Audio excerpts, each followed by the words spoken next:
नमस्कार। मैं आचार्य सुबोध स्वागत करता हूं आपका अपना यूट्यूब चैनल योग तंत्र साधना शक्ति पथम पर। मेरे प्यारे मित्रों, आज का हमारा विषय बहुत ही अद्भुत और रहस्यमय है। आज का हमारा विषय है तांत्रिक क्रियायोग क्या है, शरीर में छिपी दिव्य शक्ति का रहस्य क्या है। जब लोग तंत्र शब्द सुनते हैं तो उनके मन में डर, काला जादू या रहस्यमयी क्रियाओं की छवि बनने लगती है, लेकिन वास्तविक तंत्र इससे कहीं अधिक गहरा विज्ञान है। तंत्र का वास्तविक अर्थ है चेतना का विस्तार और क्रिया योग का अर्थ है ऐसी आंतरिक प्रक्रियाएं जो श्वास, ध्यान और ऊर्जा के माध्यम से मनुष्य को भीतर से बदलती है। प्राचीन साधक मानते थे कि मनुष्य केवल शरीर नहीं है, उसके भीतर प्राण है, ऊर्जा है, चेतना है और एक सुप्त शक्ति मौजूद है। इसलिए योग और तंत्र में शरीर को ऊर्जा यंत्र कहा गया है। योग ग्रंथों में ईड़ा, पिंगला और सुषुम्ना नाड़ी का वर्णन मिलता है। कहा जाता है कि जब साधक का मन स्थिर होने लगता है तो उसकी चेतना धीरे धीरे भीतर की ऊर्जा को महसूस करना शुरू करती है और यही तांत्रिक क्रिया योग की शुरुआत मानी जाती है। अब हम जानते हैं श्वास, ऊर्जा और साधना का विज्ञान क्या है। तांत्रिक क्रिया योग में सबसे अधिक महत्व श्वास को दिया गया है। क्यों?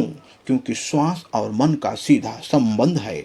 ध्यान दीजिए, जब आप क्रोधित होते हैं तो श्वास तेज हो जाती है और जब आप शांत होते हैं तो श्वास धीमी हो जाती है। अर्थात जो व्यक्ति अपनी श्वास को नियंत्रित करना सीख लेता है वह धीरे धीरे अपने मन को भी नियंत्रित करना शुरू कर देता है।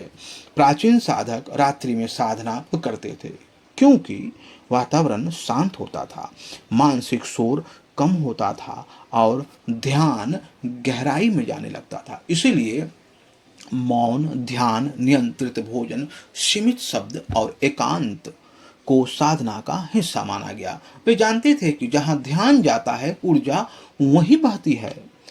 आइए अब हम समझते हैं आधुनिक जीवन, ऊर्जा पतन और प्रारंभिक साधना क्या है।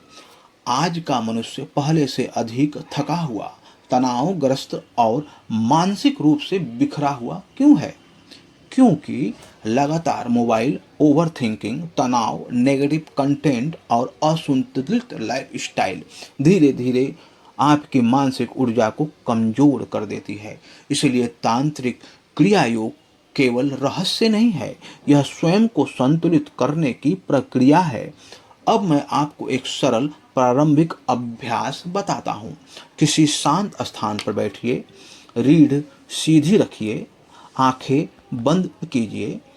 अब केवल अपनी श्वास को महसूस कीजिए। श्वास अंदर जा रही है, श्वास बाहर आ रही है। अब अपना ध्यान दोनों भौहों के बीच केंद्रित करना है। जबरदस्ती नहीं करना है, केवल अपने मन को, अपने ध्यान को दोनों भौहों के बीच ले जाना है। कोई दबाव नहीं, कोई कल्पना नहीं, केवल अवेयरनेस, सचेतता, दृष्टा भाव रखें। धीरे धीरे मन शांत होगा, विचार कम होंगे और भीतर स्थिरता महसूस होने लगेगी। यही साधना की पहली सीढ़ी है। तो मेरे प्यारे मित्रों, आज हमने जाना तंत्र और क्रिया योग का वास्तविक अर्थ, श्वास और ऊर्जा का संबंध और प्रारंभिक साधना की शुरुआत। लेकिन यह तो केवल पहला द्वार है। अगले भाग में हम जानेंगे कुंडलिनी ऊर्जा का रहस्य, 7 चक्रों की शक्ति और चेतना जागरण का अनुभव। यदि आप इस प्रकार की गहरी और रहस्यमय जानकारी चाहते हैं तो चैनल को सब्सक्राइब करें। अगर आप हमारे चैनल पर नए हैं तो बेल आइकन को जरूर से जरूर दबाएं।